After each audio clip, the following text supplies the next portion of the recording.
Hello everyone, this is Mohit Advocate from the Merit Law Group and in this video we will study भारतीय न्याय संहिता 2023।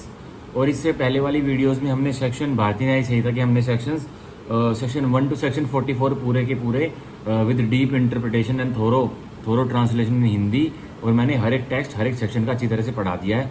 और आज हम अपने नए चैप्टर 4 की तरफ मूव करने वाले, जो कि सेक्शन 45 से लेकर मैं एक बार देख लेता हूँ कहाँ तक है, जो कि सेक्शन 45 से लेकर सेक्शन 45 से लेकर सेक्शन 62 तक है। ठीक है, सेक्शन 45 से लेकर सेक्शन 62 तक है। ठीक है, सेक्शन 45 से लेकर सेक्शन 62 तक है हमारा चैप्टर 4। ठीक है, तो हम साइड में लिख लेते हैं।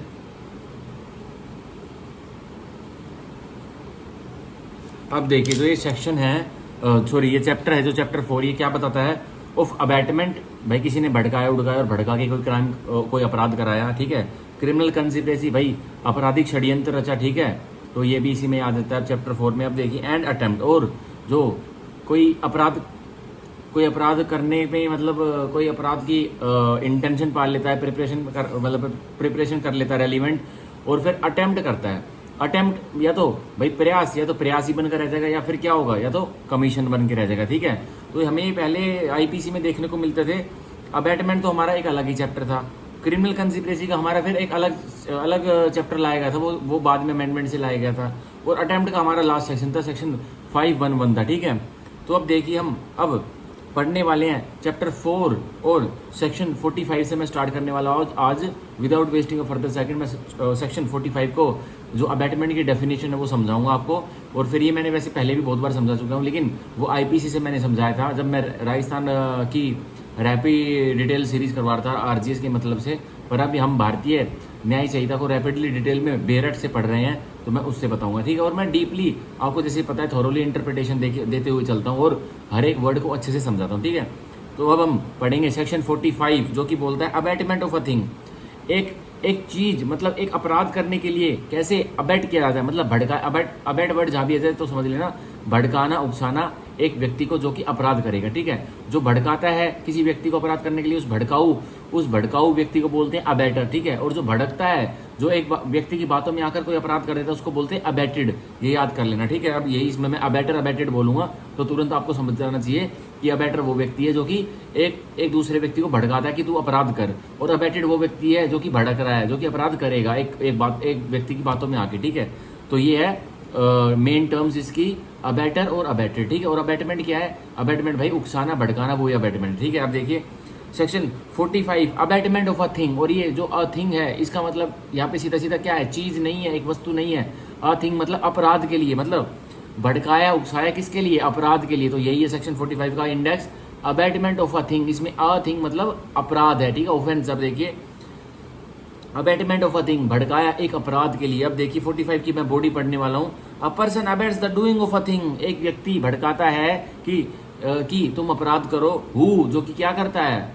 ये सब करता है जो मैं आगे नीचे बताने वाला हूँ। A, instigates any person to do that thing, instigate करता है, उकसाता है एक व्यक्ति को कि तू एक अपराध कर, तो वो अबैटमेंट करता है। ठीक है। बी, एंगेजेस विद वन, एक व्यक्ति के साथ जो कि पहले से ही फ्रस्ट्रेटेड है, उसके साथ एंगेज हो जाता है, जो पहले ही टेंशन में है, जो पहले ही कुछ इविल थॉट्स लिए हुए बैठा है, पर वो कर नहीं रहा है। अपराध क्यों नहीं कर रहा है? क्योंकि अभी उसकी एनर्जी नहीं है करने की। तो यही कह रहा है अब क्लोज बी में, सेक्शन 45 के क्लोज बी में यही कह रहा है, एंगेजेस विद वन और मोर अदर पर्सन्स, या तो घुल मिल जाता है एक व्यक्ति के साथ या और अनेक व्यक्तियों के साथ, और पर्सन्स इन एनी कॉन्सिपरेसी, या बहुत सारे व्यक्तियों के साथ जो कि पहले से एक कंसिपरेसी में, षड्यंत्र में वो सम्मिलित हैं। अब देखिए, for the doing of that thing, और वो पर्सन्स जो पहले से एक चीज में, एक अपराध में, षड्यंत्र में, कंसिपरेसी में सम्मिलित है, उनके साथ एक व्यक्ति घुल मिल जाता है, एंगेजेस हो जाता है, मतलब उनको भड़काने के लिए। मतलब वो पहले बस कंसिपरेसी बना रहे हैं, उन्होंने षड्यंत्र बना रखा है। अब एक्चुअल एक्ट कब करना है वो उनका भी डिसाइड नहीं है। पर ये भड़का हुआ आदमी जब उनके ग्रुप में जाएगा, जब उनके साथ एंगेज होगा, तब वो क्या करेंगे? वो अपराध कर देंगे। ठीक है, अब देखिए if an act or illegal omission take place in pursuance of that consequence, अगर कोई एक्ट, कोई कार्य हुआ, एक्ट मतलब कोई एक व्यक्ति ने हाथ पैर चलाए और कोई एक्ट हुआ मतलब कोई अपराध हुआ, और इलीगल ओमिशन या फिर एक एक्ट होना था, लीगल ड्यूटी थी एक व्यक्ति की कि ये एक एक्ट करना था, पर उस व्यक्ति ने उस लीगल ड्यूटी को नहीं फॉलो किया, तो अब क्या हुआ, ओमिशन हुआ। और वो ओमिशन सिंपल ओमिशन नहीं होना चाहिए, वो गैर कानूनी ओमिशन होना चाहिए। अब देखिए, if an act or illegal omission take place, एक एक्ट या इलीगल ओमिशन टेक प्लेस मतलब घट जाता है इन परसुएंस ऑफ दैट कॉन्सिक्वेंसी, और किसके चलते वह घट जाता है एक्ट और ओमिशन, इस कॉन्सिक्वेंसी के षड्यंत्र के चलते घट जाता है। अब देखिए, and in order to the doing of that thing, और किसको, उस अपराध को करने में, मतलब उस अपराध को घटित करने में, और परसुएंस ऑफ दैट कॉन्सिक्वेंसी, ठीक है। और अब हम पढ़ेंगे सेक्शन 45 का क्लोज सी, इंटेंशनली एड्स, स्वयं इच्छा से जानबूझकर, इंटेंशनली मतलब मानसिकता रखते हुए एड करता है, मतलब मदद करता है, by any act or illegal omission, मतलब कोई एक्ट करके या कोई इलीगल ओमिशन मतलब कोई एक्ट ना कर, और वो एक्ट जो ना करा है वो इलीगल होना चाहिए, मतलब गैर कानूनी एक्ट होना चाहिए, जो कि उसने करना था पर वो नहीं किया, उसने ओमिशन किया। अब देखिए, the doing of that thing, और क्या करवाया फिर, एक्ट करके और या फिर इलीगल ओमिशन करके, एड करके क्या करवाया, एक अपराध करवाया। मतलब सीधा एग्जांपल है, सीधा सी का एग्जांपल हम ले सकते हैं। एक व्यक्ति है ए जो कि अबेटर बनेगा, और एक व्यक्ति है बी जो कि फ्रस्ट्रेटेड है, वो बी ए के पास आया और बोला, भाई ए, बी ए से बोल रहा, भाई ए, मेरी वाइफ सी को है ना, कोई व्यक्ति है ना मैसेज कर रहा है, कोई व्यक्ति मैसेज कर रहा है चैट पर, व्हाट्सएप पे, फेसबुक में कोई मैसेज कर रहा है और उसको स्टॉक कर रहा है और उसको मतलब अश्लील चीजें भेज रहा है। तो अब ए कहता है, ए को कोई नॉलेज नहीं है, क्या कहता है, अच्छा। फिर बी बोलता है, मेरे को यकीन हो रहा है कि वो है ना पक्का सी है, वो पक्का सी है। तो अब ए क्या करता है, हाँ वही होगा, ले तू मेरी गन ले और जा सी को उड़ा दे। अब उसने क्या किया, सॉरी उसने ये नहीं बोला बी को कि तू मेरी गन ले और उसको उड़ा दिया। ए ने बस बी के हाथ में गन दे दी और वो ए चला गया और बी के हाथ में वो गन दे के वो चला गया। तो उसने क्या किया, ए ने इंटेंशनली एड किया एक फ्रस्ट्रेटेड व्यक्ति को, मतलब अब ए ने बी को अबेट किया, उसको एक हथियार देके, एक वेपन देके कि जाके सी को, वो इम्प्लाइड है वो सी को उड़ाएगा उससे गन से, ठीक है। तो ये हमारा हुआ सेक्शन 45 का क्लोज सी। अब हम पढ़ेंगे एक्सप्लेनेशन 1, स्पष्टीकरण 1 ऑफ सेक्शन 45। अब देखते हैं क्या कहती है, फिर इसका इलस्ट्रेशन पढ़ेंगे, फिर इसका एक केस लॉ पढ़ेंगे, ठीक है। अब देखिए, अ पर्सन हु, एक व्यक्ति जो बाय विलफुल मिसरिप्रेजेंटेशन, जो स्वयं इच्छा से जानबूझकर मतलब अपनी मर्जी के अनुसार मिसरिप्रेजेंटेशन, मतलब एक चीज सही सत्य बतानी है पर उस चीज को सत्य नहीं बता रहा, उस चीज को मिसरिप्रेजेंट कर रहा है, मतलब गलत फहमी में उलझा रहा है दूसरे व्यक्ति को। अब देखिए, और बाय विलफुल कंसीलमेंट, या एक चीज सत्य बतानी है, उसको पता है कि एक चीज ट्रूथ बतानी है पर जानबूझ के वो सत्य बता नहीं रहा है, चुप बैठा है, कंसील कर रहा है, ठीक है। ऑफ अ मटेरियल फैक्ट, और वो व्यक्ति कौन सी तथ्यों को छुपा रहा है, मटेरियल फैक्ट, जो कि एक अपराध में, उस थिंग में बहुत अहम रोल प्ले करेंगे। अब देखिए, which he is bound to disclose, और वो व्यक्ति जो कि मिस रिप्रेजेंट कर रहा है और कंसीलमेंट कर रहा है, वो बाध्य है बताने के लिए, मतलब वो बाउंड है, ठीक है। और देखिए, वॉलंटरली कॉजेज और प्रोक्योर्स, फिर वो व्यक्ति जो कि मिस रिप्रेजेंट कर रहा है या फिर कंसील कर रहा है, वो स्वयं इच्छा से वॉलंटरली नतीजे पैदा करवाता है या प्रोक्योर्स करवाता है, और अटेम्प्ट टू कोज और प्रोक्योर, या फिर प्रयास करता है कोज करने का और या फिर प्रोक्योर करने का, a thing to be done, कि एक अपराध घट जाए, ठीक है। इससे to instigate the doing of thing, तो कहा जाएगा उस व्यक्ति ने जिसने मिस रिप्रेजेंटेशन दी, जिसने कंसीलमेंट करी एक मटेरियल तथ्य की जो वो बाउंड था बताने के लिए, तो उसने क्या किया है, एक अपराध को इंस्टिगेट किया है होने में, मतलब अबेटेड को बताना था उसको, वो बाउंड था कि अबेटेड को मिस रिप्रेजेंटेशन ना दे, ठीक है, कंसीलमेंट ना करे, पर अबेटेड को उसने क्या करा, ये सारे इंस्टिगेशन करा। तो क्या होगा, तो वो बोला जाएगा वह व्यक्ति जो मिस रिप्रेजेंटेशन कर रहा है और वह व्यक्ति जो कंसीलमेंट कर रहा है, उस व्यक्ति ने क्या किया, instigate the doing of that thing. अब वो अबेटेड एक अपराध करेगा ना, तो उसका रोल पूरा है कि उसने इंस्टिगेट भड़काया उस अबेटेड को, ठीक है। तो ये हमारा होता है स्पष्टीकरण 1। अब हम पढ़ेंगे स्पष्टीकरण 1 का जो नीचे इलस्ट्रेशन दी गई है सेक्शन 45 की पहली, उसको पढ़ेंगे। अब देखिए, a public officer is authorized by a warrant from a court to apprehend Z.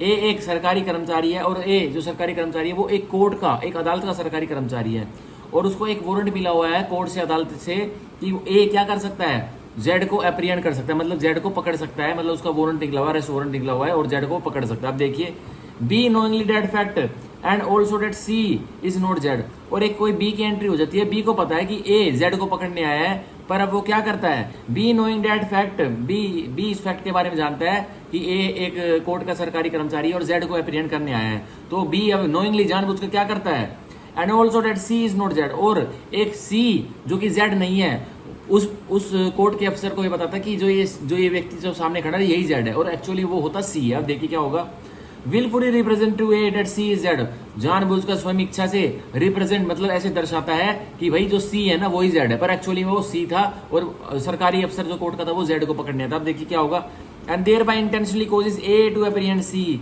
और अब इंटेंशनली उसकी मानसिकता आ जाती है बी की कि वो क्या करे, इंटेंशनली अफेक्ट कोज करे, एक परिणाम कोज करे कि जो ए है जो कोर्ट का ऑफिसर है वो सी को पकड़ ले जेड समझकर, ठीक है। तो अब देखिए, here B abets by instigation the apprehension of C, यहाँ बी ने कौन सा अपराध कमिट किया है, यहाँ बी ने अबेट किया है और उसको सरकारी कर्मचारी को, जो कोर्ट का सरकारी कर्मचारी, इसको इंस्टिगेट किया है कि वो सी को एप्रीहेंड कर ले, और हालांकि सी को एप्रीहेंड करने ए आया ही नहीं था, उसने बस बी ने मिस रिप्रेजेंटेशन की और जेड को सी बना दिया। एक्चुअली में ए तो एप्रीहेंड करने जेड को आया था और जेड तो वहां था नहीं, लेकिन बी को यह नॉलेज आ गई थी कि ए जेड को पकड़ने आ रहा है। पर मैं क्या गेम खेलता हूं, मैं ए को क्या करता हूँ, विलफुली ऐसे दर्शाता हूँ कि जो सी है वो जेड है। अब ए को नहीं पता कि भाई, ए को पता होता कि जो सी है वो जेड नहीं है, तो ए उसको क्यों पकड़ता। लेकिन अब बी ने ए के सामने ऐसी पिक्चर बनाई, फिल्म बनाई कि ए ने अब सी को ही धर दबोच लिया एक्चुअली में, और ए पकड़ने आया था जेड को।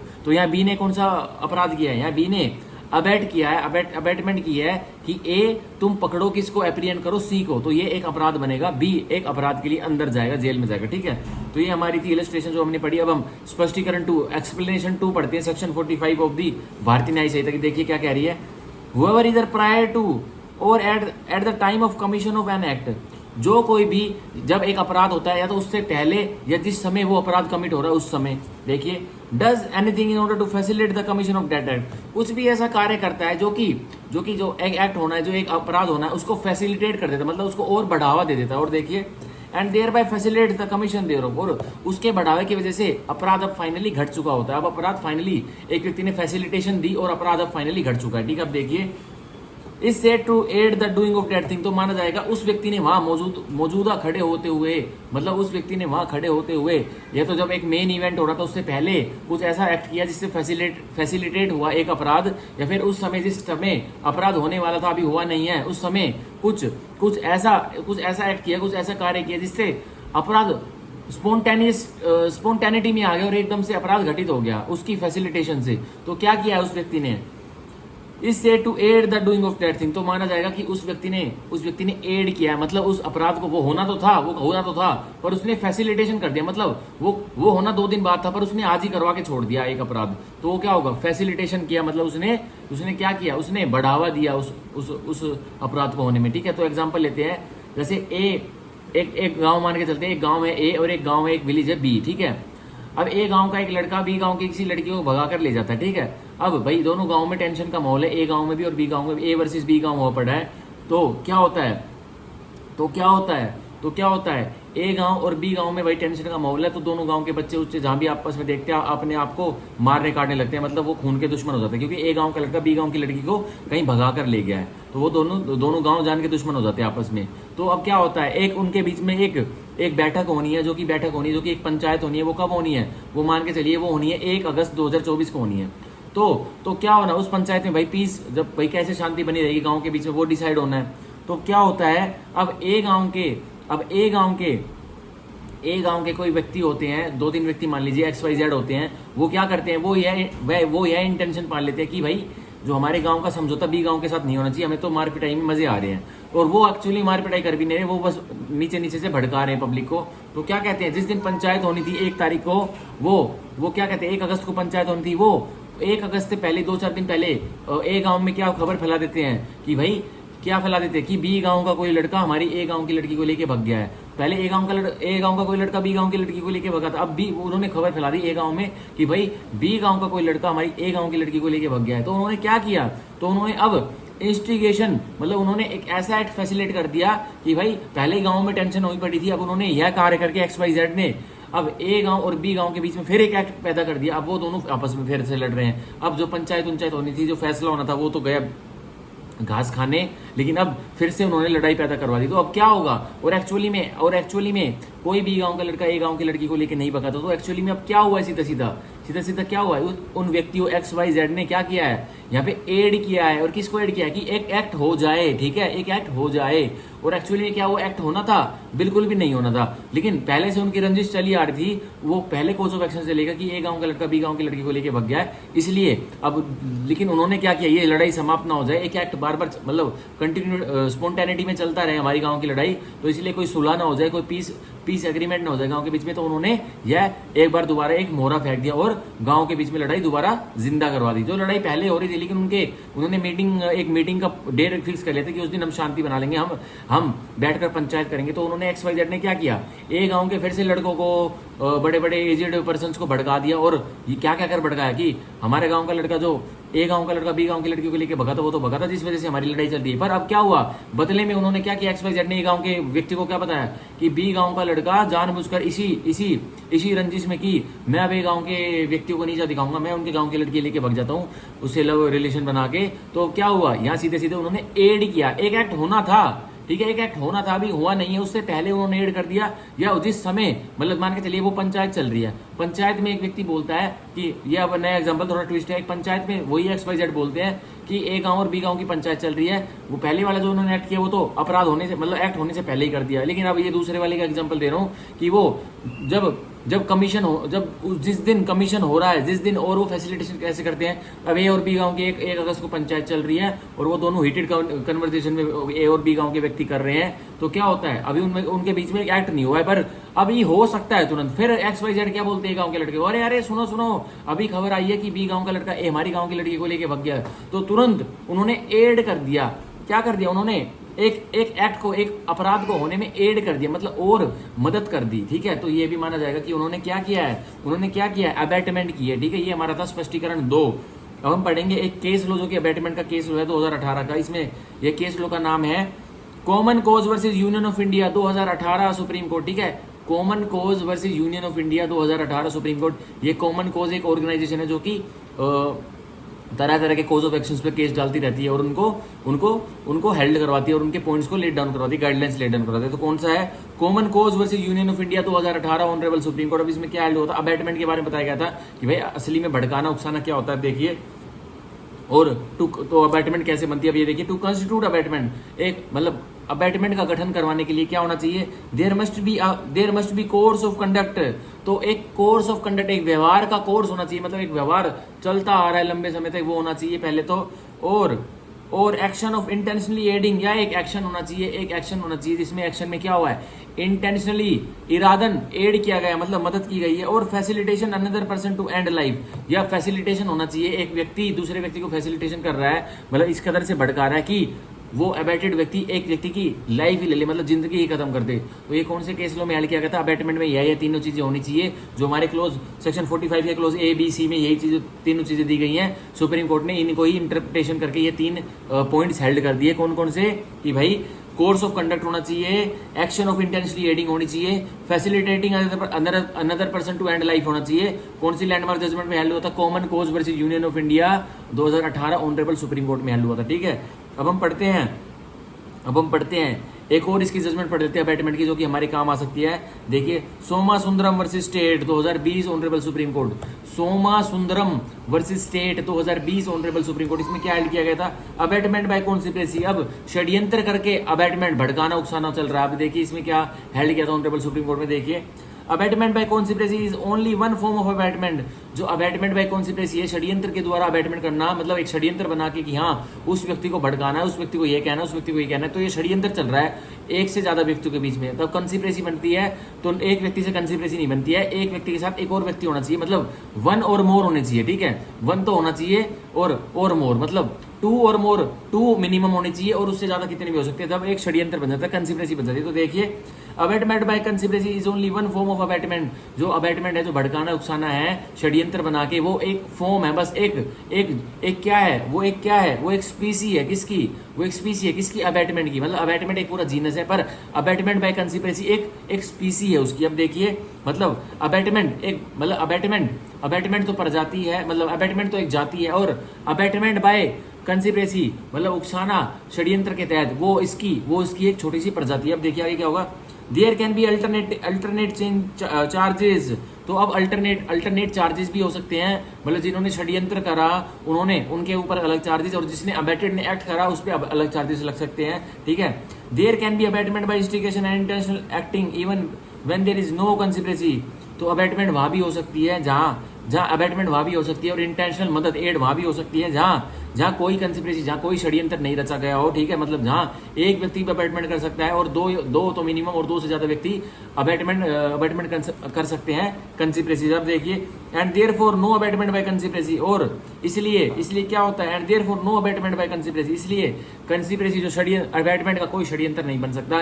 ये कौन से केस लो में हल किया गया था, पहले तो बता रखा है, ये पॉइंट उठा होगा कि भाई क्या अबैटमेंट मतलब भड़काना उकसाना क्या षड्यंत्र बना के हो सकता है। तो इसमें ये कहा गया है कि भाई abetment there can be abetment by instigation, मतलब अबैटमेंट हो सकती है, मतलब भड़काना उकसाना हो सकता है इंस्टिगेशन के द्वारा, उकसाने के द्वारा, ठीक है। एंड इंटेंशनल एक्टिंग, और मतलब दिमाग में क्या पालकर, इंटेंशनल स्वयं इच्छा से एक्ट करके, मतलब एक अबैटमेंट के ऊपर एक्ट करके, तो क्या हो सकता है, तो अबैटमेंट हो सकती है। लेकिन कोई अबैटमेंट की कोई कॉन्स्पिरेसी षड्यंत्र नहीं हो सकता। तो कौन से केस में हल किया गया था, Soma Sundaram versus state 2020 honourable Supreme court, ठीक है। तो यहाँ हमारा होता है पूरा का पूरा क्या होता है, सेक्शन 45 हमने पूरा पढ़ाया, जो कि अबैटमेंट ऑफ अ थिंग क्या होता है वो बता रहा है। अब अबैटमेंट भड़काना एक अपराध के लिए वो क्या होता है, आ थिंग जहां भी आ जाए, आ थिंग जहां भी वर्ड आ जाए उसका मतलब है एक अपराध, ठीक है। तो आप लिख भी लीजिए जो आ थिंग वर्ड है, आ थिंग जो वर्ड है उसका मतलब है ऑफेंस, ठीक है। आ थिंग जो वर्ड है उसका मतलब है ऑफेंस। अपने सेक्शन 45 के इंडेक्स में लिख भी लीजिए, आ थिंग का मतलब ऑफेंस। तो आप जहां भी आ थिंग आएंगी मतलब अपराध, ऑफेंस समझना। आप हम सब पढ़ेंगे सेक्शन 46 अबैटर। अभी व्यक्ति जो भड़काता है उकसाता है उसको बोलते हैं अबैटर। अब बता रखा है 46 में अबैटर को परिभाषित करा कि अबैटर होता क्या। आप देखिए, अ पर्सन अबैट्स एन ऑफेंस, एक व्यक्ति अबैट करता है, उकसाता है एक अपराध के लिए। Who abets either the commission of an offence, जो कि क्या अबैट करता है, जो कि क्या उकसाता है, क्या भड़काता है, या तो सीधा कि एक अपराध घटित हो जाए, और the commission of an act which would be an offence, या एक एक्ट के लिए भड़काता है जो कि एक्ट अगर रिजल्ट निकला, कॉन्सिक्वेंस निकले तो वो एक अपराध बनेगा, ठीक है। मतलब डायरेक्टली या तो किसी एक्ट के लिए भड़काता है जो अपराध बनेगा, या फिर डायरेक्टली एक मतलब सीधी या तो ये कहता है ए बी को कहता है ये ले मेरी गन और सी को गोली मार दे जा। तो यह सीधा क्या है, ये तो सीधा एक एक्ट के लिए, एक अपराध के लिए उसने अबैट किया, ठीक है।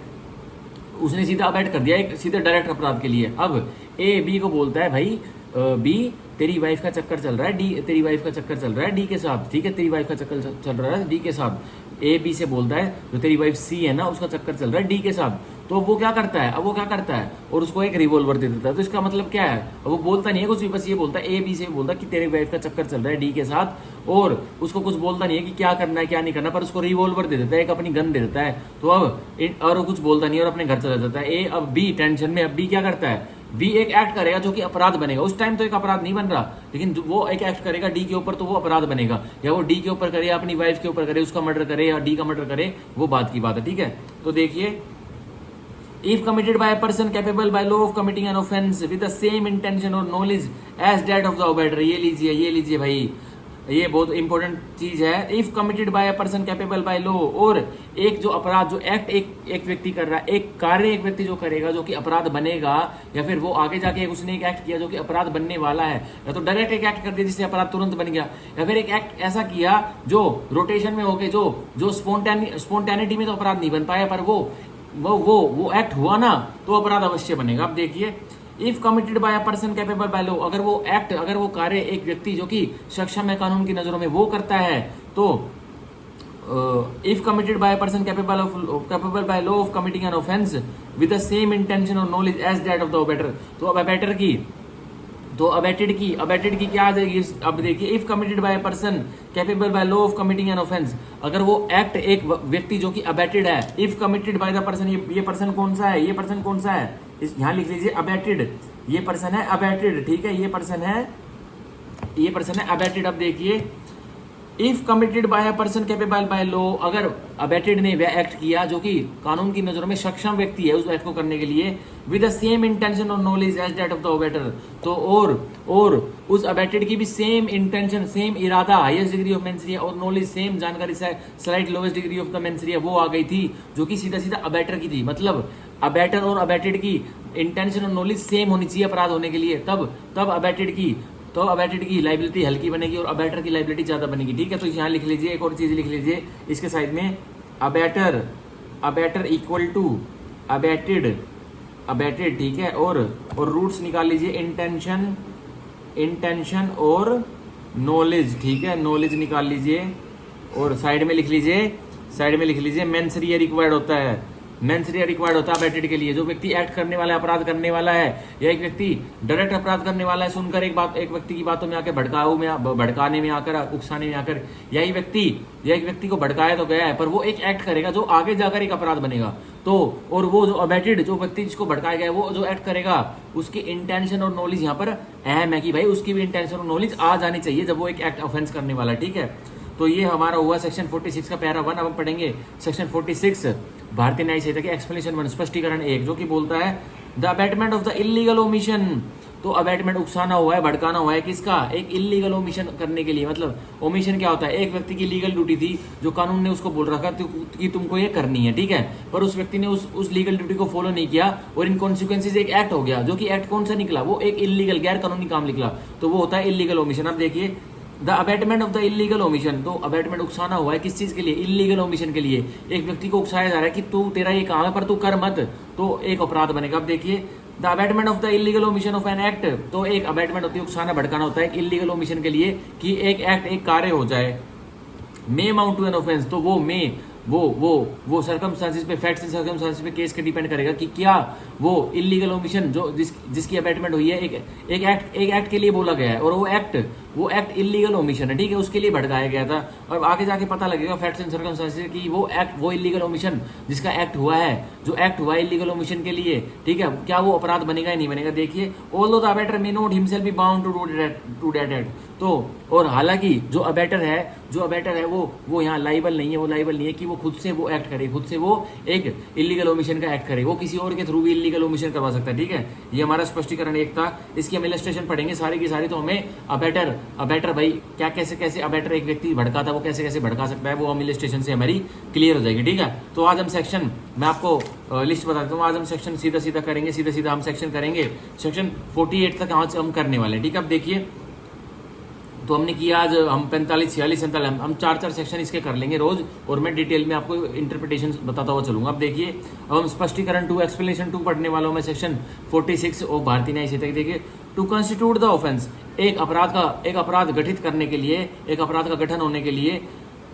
To constitute the offence of abetment, एक अबेटमेंट जब एक उकसाया भड़काया जाता है एक अपराध के लिए, तो उसका गठन होने के लिए क्या क्या रिक्वायरमेंट। अब देखिए it is not necessary that the act abetted should be committed, यह बिल्कुल भी जरूरी नहीं है जो जिस एक्ट के लिए भड़काया गया है वो एक्ट कमिटी हो जाए। देखिए और that the effect requisite to constitute the offence should be cause, या फिर जो अफेक्ट जिस अफेक्ट के लिए भड़काया गया कि कोई अंतिम परिणाम निकालना है और अबेटर को पता है कि जो मैंने एक्ट अबेट किया है तो उसका अंतिम परिणाम मृत्यु होगी या चोट होगी, तो कह रहा है एक एक्ट जो एक एक्ट के लिए भड़काया तो गया अबेटेड को, पर अबेटेड ने कोई जरूरी नहीं है कि वो एक्ट कमिट हो जाए। ठीक है, वो एक्ट कमिट हो जाए। और देखिए और जो रिक्वायर्ड अफेक्ट था जो अबेटर की इंटेंशन और नॉलेज में था कि जिस कांड के लिए मैंने, जिस अपराध के लिए मैंने भड़काया उकसाया है, वो उसका कोज एक उसका नतीजा ऐसा निकलेगा जो मैंने सोचा हुआ है, लेकिन वो नहीं निकलता है। अबेटेड एक एक्ट करता है लेकिन वो कोज और नतीजा नहीं निकलता है, तो क्या होगा देखिए, तो वो भी क्या होगा, तो वो भी अबेटर ही होगा। वो ये नहीं कह सकता जिसके लिए मैंने भड़काया था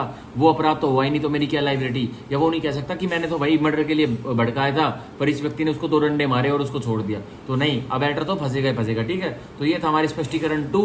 हम पढ़ेंगे इसकी इलस्ट्रेशन जिससे हमें समझ में आ जाएगा। ठीक है, फिर हम स्पष्टीकरण 3 पढ़ेंगे, फिर स्पष्टीकरण 4 पढ़ेंगे, फिर स्पष्टीकरण 5 पढ़ेंगे। ठीक है, अब मैं पढ़ रहा हूँ इलस्ट्रेशन। देखिए illustration A of section 46 Bharatiya Nyaya Samhita. A instigates B to murder सी, ए भड़काता है बी को कि तू जाके सी का मर्डर कर दे। ठीक है, आप देखिए B refuses to do so, अब बी मना कर देता है ए को कि मैं तो नहीं करने वाला मर्डर, मैं तेरी बात मानूंगा, तू मेरे को क्यों भड़का रहा है, वो बी मना कर देता है ए को मैं मर्डर नहीं करूंगा सी का। तो देखिए अब क्या हुआ, एक ही लाइबिलिटी क्या बनेगी, A is guilty of abetting B to commit murder. अब ए गिल्टी है, ए दोषी है कि उसने क्या किया है, उसने बी को अबेट किया है, भड़काया है कि तू मर्डर कमिट कर, तो ये भी एक अपराध बनेगा। ए अब इसको जेल की सजा कटवाई जाएगी, ठीक है, अबेटमेंट के केस में। अब देखिए अब बी हम पढ़ेंगे इलस्ट्रेशन बी। अब आगे जाके बताऊंगा कि कोई एक्ट के लिए एक अबैटर ने एक अबैटेड को कोई अपराध के लिए भड़काया था, पर अबैटेड ने वो एक्ट नहीं किया, अपराध नहीं किया, तो क्या एक ही लाइबिलिटी कौन सी सेक्शन में बनेगी, वो आने वाले आगे सेक्शन से उसमें बताऊंगा, ठीक है। अभी पढ़ लीजिए, साथ ही साथ नोट्स में इसमें सेक्शन 46 के बगल बगल में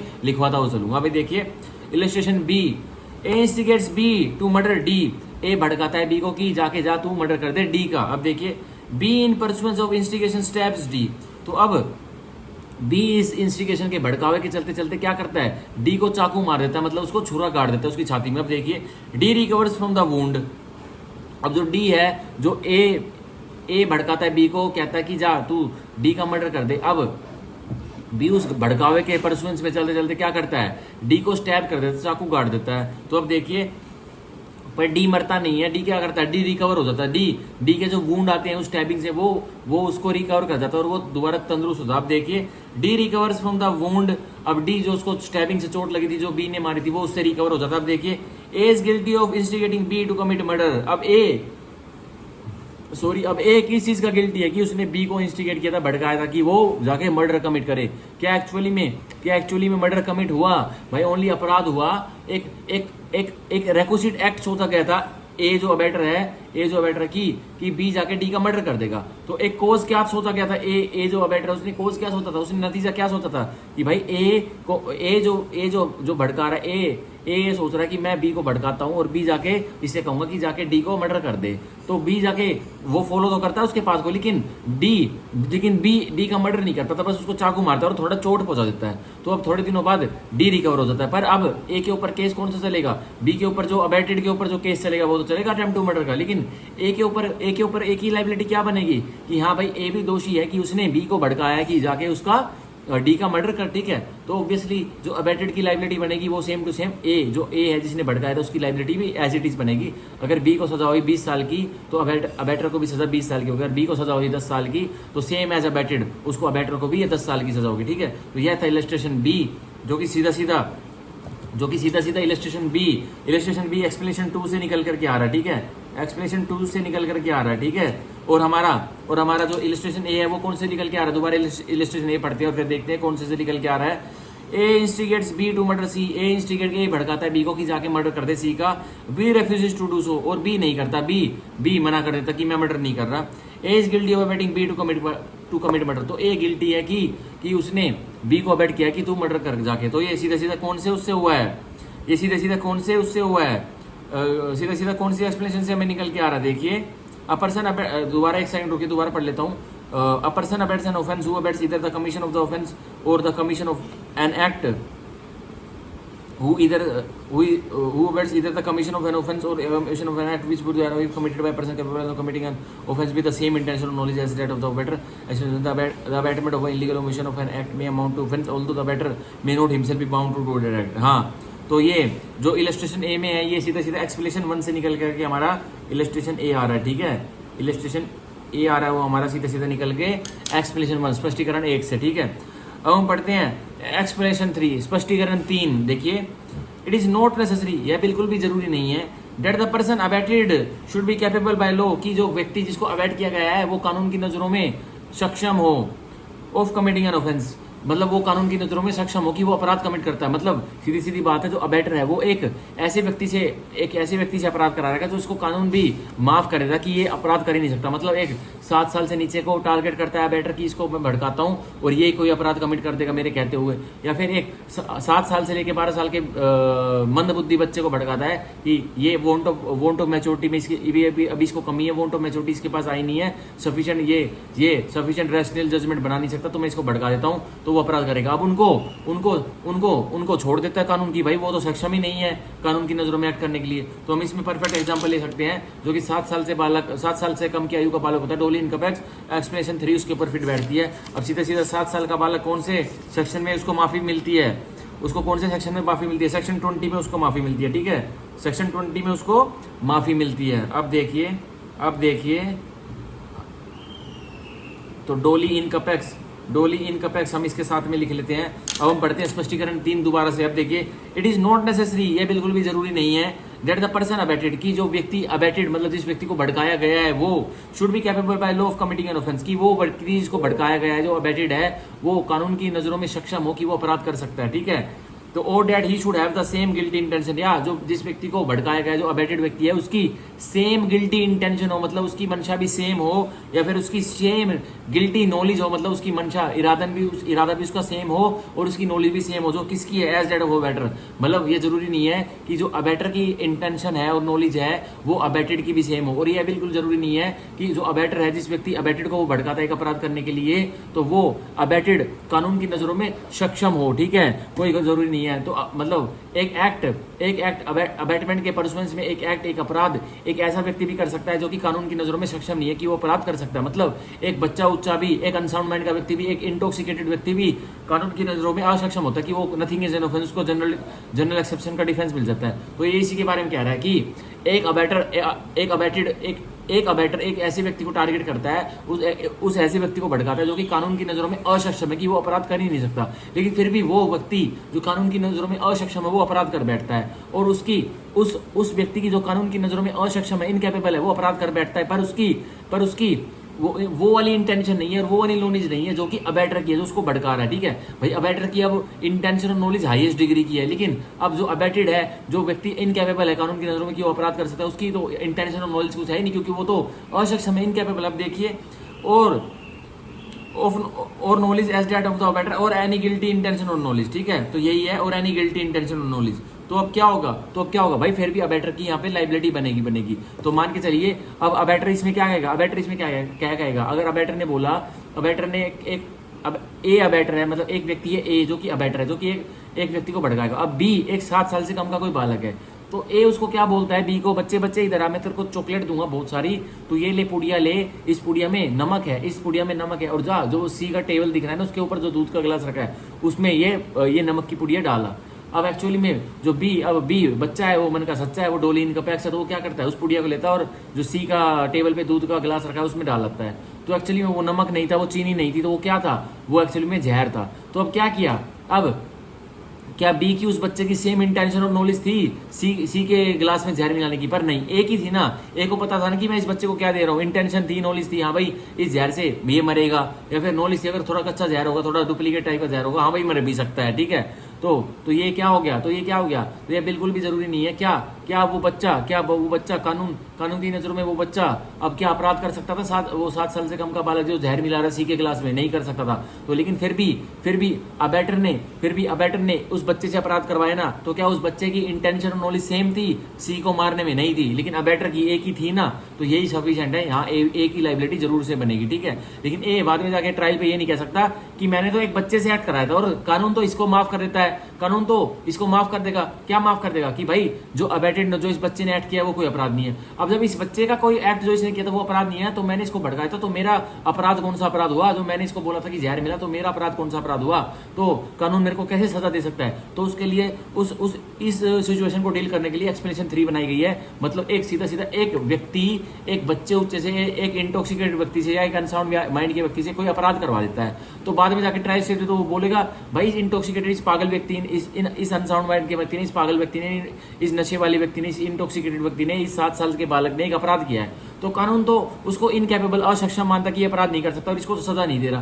पर जब इसको ही सजा नहीं मिल रही, अबेटेड को सजा नहीं मिल रही, तो अबेटर को कैसे मिलेगी? तो उसको डील करने के लिए एक्सप्लेनेशन 3 बनाइए कि भाई उसकी इंटेंशन और नॉलेज तो नहीं थी, पर तेरी तो इंटेंशन और नॉलेज थी ना कि तू जो एक्ट करवा रहा है वो क्या कॉन्सिक्वेंसेस क्रिएट करेगा, तो तेरी लाइबिलिटी बनेगी, ठीक है। अबेटर की लाइबिलिटी यहाँ बनती है और एक्सप्लेनेशन 3 के तहत बनती है, ठीक है।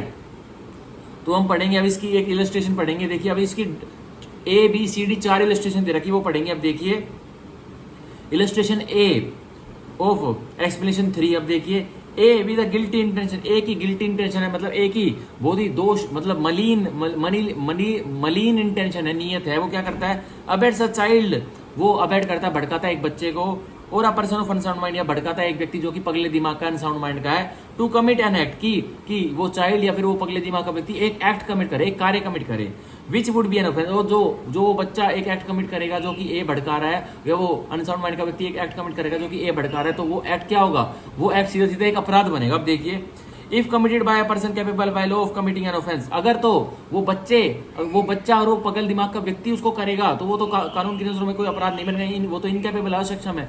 लेकिन वो अपराध बनता अगर एक व्यक्ति जो कानून की नजरों में कैपेबल है अपराध करने के लिए, मतलब क्या, अगर ए किसी चाइल्ड को ना भड़काता, वो किसी मेजर को भड़काता, और ए अगर किसी अनसाउंड माइंड के व्यक्ति को ना भड़काता, किसी साउंड माइंड किसी ओके दिमाग के व्यक्ति को भड़काता, तो वही उनका एक जो वो एक्ट करते वो अपराध तो बनता ना। तो यही कह रहा है, आप देखिए आगे, and having the same intention as A, और जो अब अबैटेड, अब बच्चा और वो अनसाउंड माइंड का व्यक्ति, उसकी तो इंटेंशन है ही नहीं, उसकी तो नीयत है ही नहीं, उसकी तो मंशा है ही नहीं कि भाई जो ये हमसे कह रहा है हम जो एक्ट करेंगे उसकी क्या मंशा है, क्योंकि वो तो अक्षम है कानून की नजरों में। पर नहीं, तो ये मान रहा है कानून कि भाई कि मान लो वो बच्चा नहीं है और वो अनसाउंड माइंड का व्यक्ति अनसाउंड माइंड का नहीं है, वो मान लो, सपोज कर लो कि वो ओके व्यक्ति है और वो and having the same intention as A, अगर उनकी अनसाउंड माइंड के व्यक्ति की और बच्चे की तो कोई इंटेंशन नहीं है, पर ए जिसको भड़का रहा है मान लो कि वो उसकी भी इंटेंशन आ गई है। देखिए here A whether the act be committed और नॉट, तो यहाँ ए अगर उन अनसाउंड माइंड के व्यक्ति ने और उस बच्चे ने वो एक्ट जो ए ने भड़काया वो किया या नहीं किया, is guilty of abetting an offence, तो गिल्टी है ए यहाँ पे कि उसने क्या भड़काया, वो दोषी है कि ए ने बच्चों से या उस अनसाउंड माइंड के व्यक्ति से एक अपराध करने के लिए भड़काया। और कैसा लीगल इफेक्ट इसमें दिया जा रहा है कि मान लो वो ए जिसको भड़का रहा है, मान लो कि वो उसको कैसा लीगल इफेक्ट दिया जा रहा है कि वो कैपेबल है कि वो मान लो कि वो व्यक्ति एक ऐसे व्यक्ति को भड़का रहा है जो कि कैपेबल होता अगर कि वो बच्चा और अनसाउंड माइंड का व्यक्ति ना होता तो, और फिर अगर उन्होंने कोई एक्ट किया और जो उनकी इंटेंशन पाल लेता, अगर वो एक व्यक्ति कैपेबल होता तो ए ने यहाँ अपराध किया। ठीक है, तो अब क्या इस एग्जांपल में अगर वो बच्चा या अनसाउंड माइंड का व्यक्ति जो ए भड़का रहा है एक एक्ट करने के लिए वो कर देते हैं, तो क्या उन बच्चों की लाइबिलिटी बनेगी? भाई उनको तो डिफेंस मिल जाएगा, उनको तो डोली इनकम टैक्स का और अनसाउंड माइंड का डिफेंस मिल जाएगा, उनको तो सेक्शन 20 का, बच्चे को सेक्शन 20 का डिफेंस मिल जाएगा और अनसाउंड माइंड के व्यक्ति को सेक्शन 22 का डिफेंस मिल जाएगा।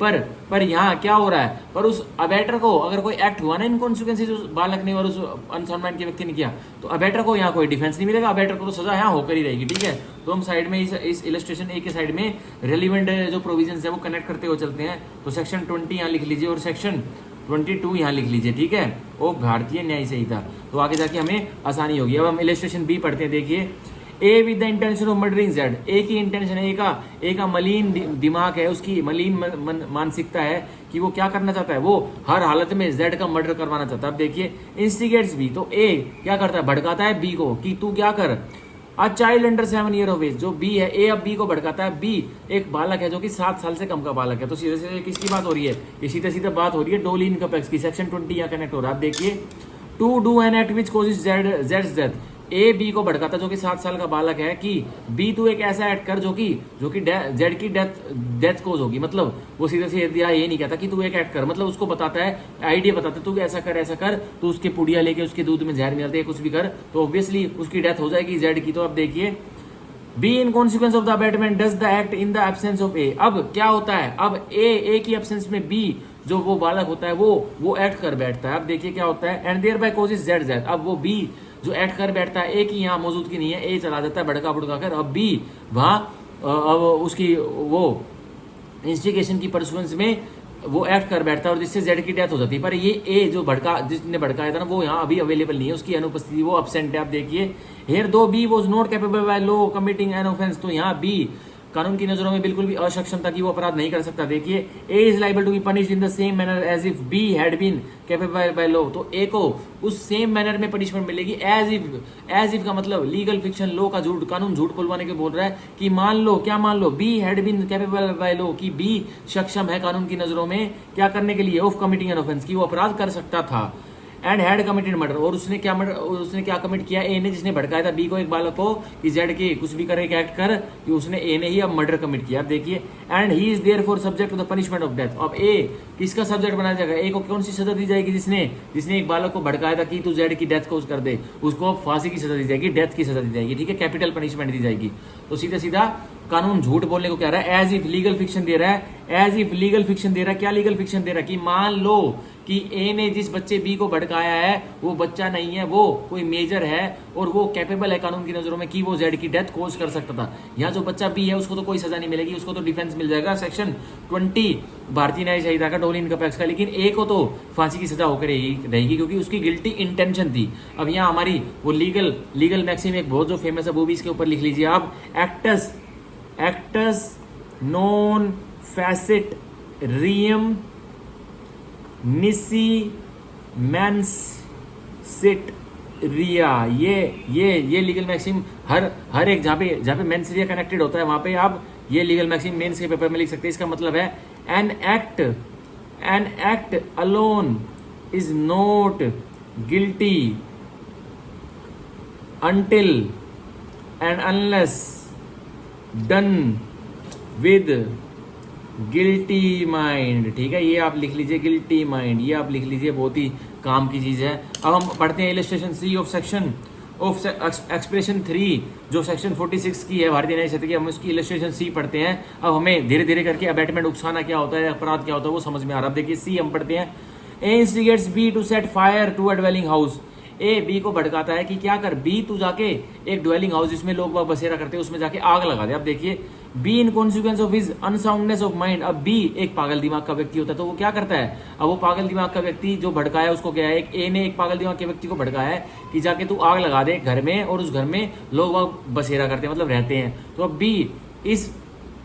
बी इंस्टिगेशन के भड़कावे के कॉन्सिक्वेंस में चलते क्या करता है, being incapable of knowing the nature of the act. तो बी भाई जो अनसाउंड माइंड का व्यक्ति जो पगला व्यक्ति है उसको पता नहीं कि भाई एक मैं ड्वेलिंग हाउस में आग लगा दूंगा तो क्या कॉन्सिक्वेंसेस क्या परिणाम निकलेंगे। ठीक है, तो उसको कोई नॉलेज भी नहीं है कि ये मैं किस श्रेणी का एक्ट करने वाला हूँ। मतलब क्या अनसाउंड माइंड को व्यक्ति को पता है कि भाई मैं आग लगाऊंगा तो ये आग से अंदर व्यक्ति भी जल जाएंगे, ये घर भी जल जाएगा। भाई अनसाउंड माइंड का व्यक्ति तो इसीलिए तो वो ढीला है, तो उसकी अनसाउंडनेस कैसी होनी चाहिए, जो मैंने पहले पता था, मेडिकल अनसाउंडनेस नहीं होनी चाहिए, उसकी लीगल अनसाउंडनेस होनी चाहिए। अब देखिए being incapable of knowing the nature of that, जो व्यक्ति बी है वो अनसाउंड माइंड का व्यक्ति है और वो इनकेपेबल है, वो अक्षम है, वो अपना जो वो एक्ट करने वाला है आग लगाने का एक ड्वेलिंग हाउस में, उसको नहीं पता कि मैं किस श्रेणी का किस नेचर का एक्ट करने वाला हूँ। देखिए और that he is doing what is wrong or contrary to law, या फिर वो जो पागल व्यक्ति है उसको ये नहीं पता कि जो वो करने वाला है या तो वो गलत है या फिर कानून के विरुद्ध है, वो भी उसको नहीं पता, तभी तो वो अनसाउंड। आप देखिए sets fire to the house in consequence of A's instigation.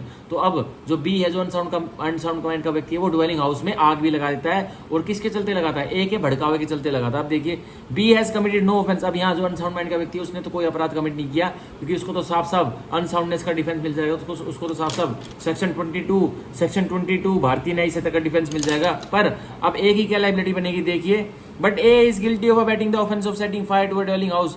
पर ए यहाँ गिल्टी है, ए को सजा मिलेगी कि उसने बी से एक ऐसा कार्य करवाया, कौन सा कार्य कराया, एक ड्वेलिंग हाउस में आग लगवाई है, तो ए को यहाँ जेल कटवाने की सजा मिलेगी। हालांकि बी जो अनसाउंड माइंड का व्यक्ति तो उसको कोई सजा नहीं मिलेगी। आगे देखिए and is liable to the punishment provided for that offence. और ए अब लाइबल है जो कि पनिशमेंट मिलती है कि एक ड्वेलिंग हाउस में आग लगाने की, mischief in dwelling house by corrosive substance by fire, तो उसकी जो ए को सजा मिलेगी वो मिलेगी। और लेकिन जो बी है जो अनसाउंड माइंड का व्यक्ति है उसको कोई जेल कटवाने की सजा यहाँ नहीं मिलेगी। ठीक है, तो यह था हमारा illustration C of explanation 3 of section 46 Bharatiya Nyaya Sanhita. अब हम पढ़ेंगे illustration D, A intending to cause a theft to be committed. अब ए की इंटेंशन है कि एक चोरी घटित हो जाए। अब देखिए मतलब ए खुद चोरी नहीं करेगा, वो किसी और से एक चोरी घटित करवाएगा, मतलब कमीशन करवाएगा। तो क्या कहता है D, A intending to cause a theft to be committed. A की इंटेंशन है कि एक चोरी घटित हो जाए, एक चोरी का कमीशन हो जाए। देखिए क्या करता है, instigates B to take property. तो इंस्टिगेट बी को ए जो है वो बी को भड़काता है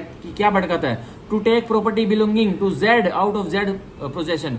कि ए बी को भड़काता है कि तू ये प्रॉपर्टी ले ले, ये जेड की तू ये प्रॉपर्टी ले ले और इस प्रॉपर्टी को लेकर कहीं दूर चला जा, और एक्चुअली वो प्रॉपर्टी जेड की होती है। अब बी इन कॉन्सिक्वेंस अपार्टमेंट के बी जेड की प्रॉपर्टी लेके उससे जेड से दूर चला जा। अब देखिए क्या होता है, A induces B to believe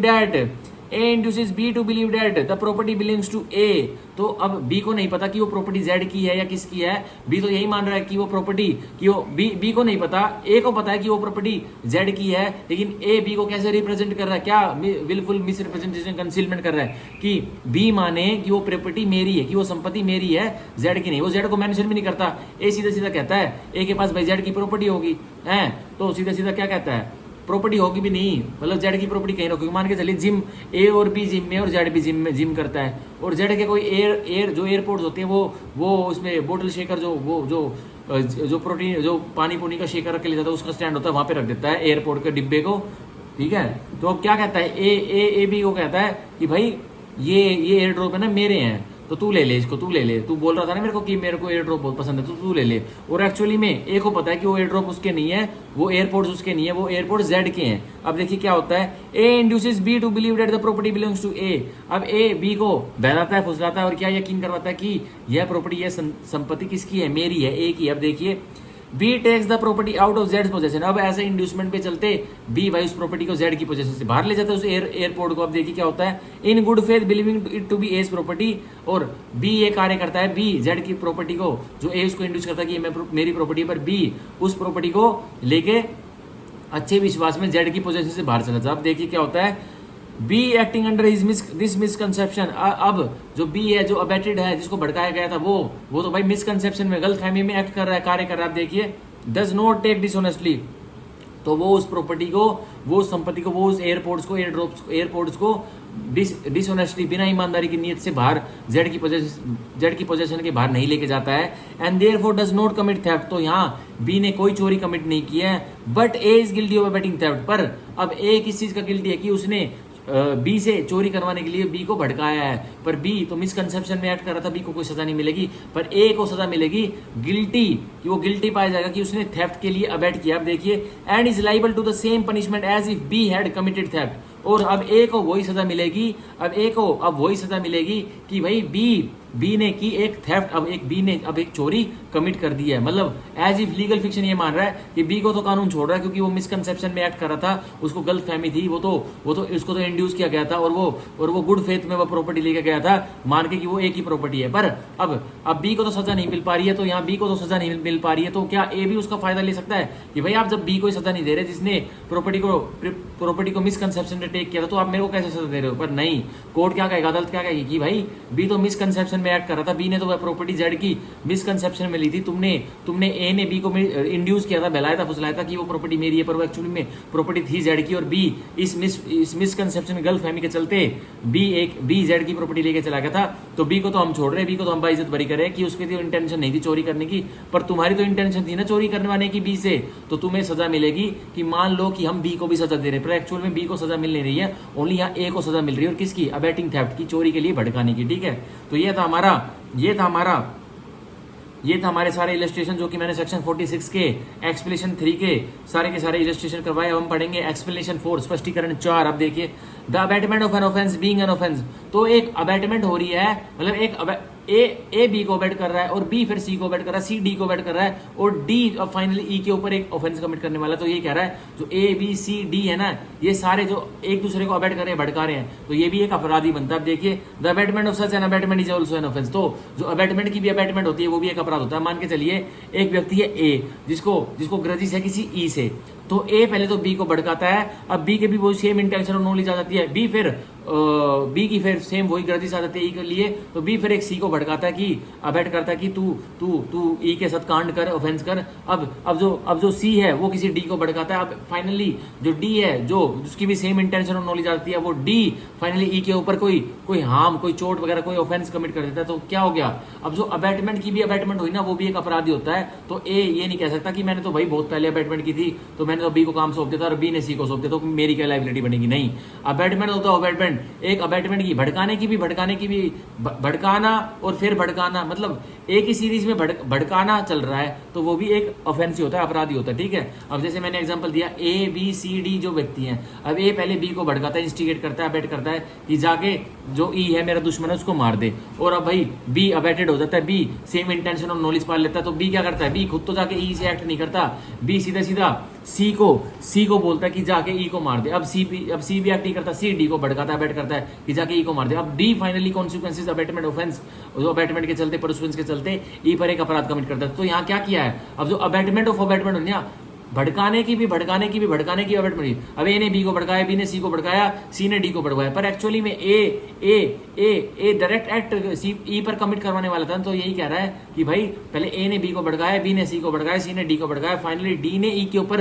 एक अपराध कमिट किया, तो वो भी एक अपराधी बनेगा। और सारे के सारे व्यक्ति ए बी सी, भाई डी तो अब मेन इवेंट के लिए लाइबल होगा, पर ए बी सी अबेटमेंट के लिए लाइबल होंगे ही होंगे। ठीक है, तो ये था हमारा स्पष्टीकरण 4। इसकी हम इलस्ट्रेशन पढ़ लेते हैं। अब देखिए, A instigates B to instigate C, A instigate B to instigate C। अब A भड़काता है B को कि B तू भड़का C को टू मर्डर Z, कि C क्या करेगा, मर्डर करेगा Z का। अब भाई ए भड़काता है B को कि ए B को कैसे भड़काता है कि B तू जाके C को भड़का कि C जाके Z का मर्डर कर दे। अब क्या हो, अबेटमेंट ऑफ अबेटमेंट हुई ना, अबेटमेंट के ऊपर भी एक अबेटमेंट हुई। अब देखिए, तो मेन इंटेंशन किसकी है, ए की ग्रजिश किससे है, सीधा सीधा ए किसको मरवाना चाहता है, ए डायरेक्टली मरवाना चाहता है जेड को, पर ए खुद एक्ट नहीं कर रहा है, ए अबेटमेंट के थ्रू एक्ट करवाना चाहता है। तो ए ने पहले भड़काया बी को, और क्या भड़काया कि तू जाके सी को भड़का कि तू जाके बी सी को भड़का कि सी मर्डर कर दे जेड का। अब देखिए, बी अकॉर्डिंगली इंस्टिगेट सी, तो बी जैसे ए ने बी को भड़काया